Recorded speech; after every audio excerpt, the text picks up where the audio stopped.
तुम इन छोटे छोटे बच्चों में तुम क्यों बैठे हो? मैडम जी हम अभी पढ़ेंगे आपकी कक्षा में। क्या?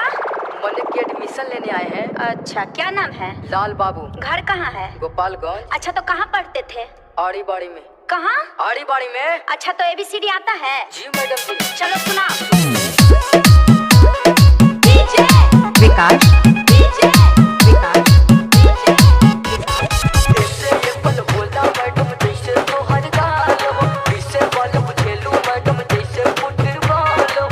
क्या बकवास पढ़ रहे हो?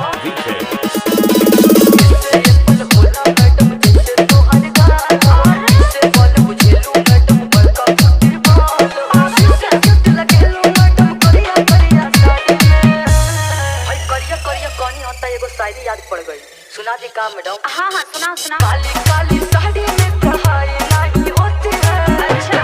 की हाथ में पढ़ाई नहीं होती है। अच्छा। काली साड़ी में पढ़ाई नहीं होती है। गर्लफ्रेंड की हाथ में पढ़ाई नहीं होती है। अच्छा, माने कि तुमको लव चव का भी जानकारी है? गधा कहीं का। पढ़े के बेरा समय बितैला बैठ के जंगल झाड़ी में। घंटा कुछ पाए बिस्की जब पतला यारी बारी में। घंटा कुछ पाए बिस्की जब पतला यारी बारी में। डीजे विकास कितना है गिनती आती है, कितना है पहाड़ा। तुझे पर बुद्धि ना बाढ़ पड़ के फैला पारा। मैडम जी हम बहुत जानते हैं। हाँ हाँ, वो तो दिख रहा है।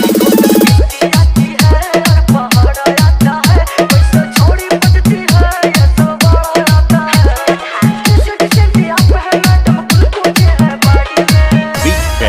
तो ग्लूकोजो के बारे में जानते हो क्या?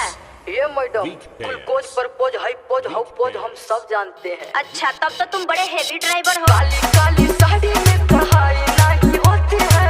गर्लफ्रेंड के हाथ में पढ़ाई नहीं होती है। काली काली साड़ी में पढ़ाई नहीं होती है। गर्लफ्रेंड के हाथ में पढ़ाई नहीं होती है। डीजे विकास डीजे विकास डीजे विकास डीजे विकास डीजे विकास डीजे विकास डीजे विकास डीजे विकास डीजे विकास विकास